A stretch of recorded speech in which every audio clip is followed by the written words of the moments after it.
আমাদের কাছে গোপন তথ্য ছিল যে এই বাকুলিয়ার এই এলাকার এই বিল্ডিংটার মধ্যে একটা ফ্ল্যাটে অবৈধভাবে নকল কারেন্সি তৈরি করা হচ্ছে।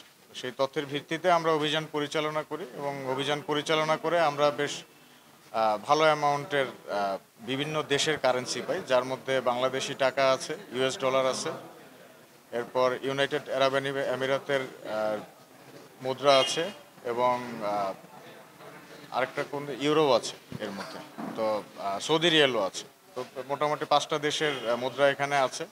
তো যেগুলো বাজারে যদি তারা এটা সেল করতে পারতো, সেই হিসাবে আমরা আজকের মার্কেট রেটে হিসাব করেছি যে এইটার টোটাল মূল্য 20 কোটি টাকার উপরে হবে। এখনও সবগুলো কাউন্টিং শেষ হয়নি। তো এই বিষয়ে আমরা যে ছেলেটা ছিল তানজিদ নামের, তাকে অ্যারেস্ট করেছি এবং সে স্বীকারোক্তি দিয়েছে যে অন্দরকিল্লার একটা ফটোশপের দোকান থেকে সে এটা করতো। আমরা ওখানে তাদেরকেও জিজ্ঞাসাবাদ করছি, জিজ্ঞাসাবাদে যদি সম্পৃক্ততা পাওয়া যায় তাহলে তাদের অ্যারেস্ট করা হবে।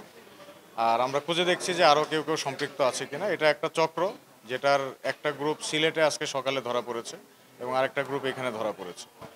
তো আমরা মানে সে নিজে বলছিল যে সে আসলে জাল নোট না, সে দারাজও বিক্রি করে অনলাইনে বিভিন্ন প্ল্যাটফর্মে শুটিং এর কাজে বা যে ইউজ হয় এরকম বলছিল। এই বিষয়টা কি একটু এটা একজন আসামি যখন ধরা পড়ে তখন সে বিভিন্ন ধরনের উত্তর দিয়ে থাকে।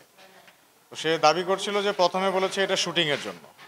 তো তাকে জিজ্ঞাসা করেছি যে কোন সিনেমা বা কোন নাটকে এই তোমার এই মুদ্রা চলেছে, এটার নাম বলো। তো সে কোনো সিনেমা নাটকের নাম বলতে পারে না, বললো এমনিতেই লোকজন ভিডিও করে তারা নেই। এইটা আসলে একটা ফেক স্টেটমেন্ট। তো এইটার উপর ভিত্তি করে কিছু বলাটা ঠিক হবে না। আমরা আইনানুগ ব্যবস্থা অনুযায়ী তাকে চালান করব। পরবর্তীতে কোর্ট থেকে প্রয়োজনে ইনভেস্টিগেটিং অফিসার রিমান্ডে নিয়ে এসে বিস্তারিত জিজ্ঞাসাবাদ করবে। এই মুহূর্তে অ্যারেস্ট কয়জন, একজন না দুজন? এই মুহূর্তে একজনকে আমরা অ্যারেস্ট করেছি। আর ছাপাখানার ব্যাপারটা আমরা এখনও কনফার্ম না, কারণ এই ছেলেটা বলেছে, এখন ক্রস চেকিং করে আমাদের দেখতে হবে।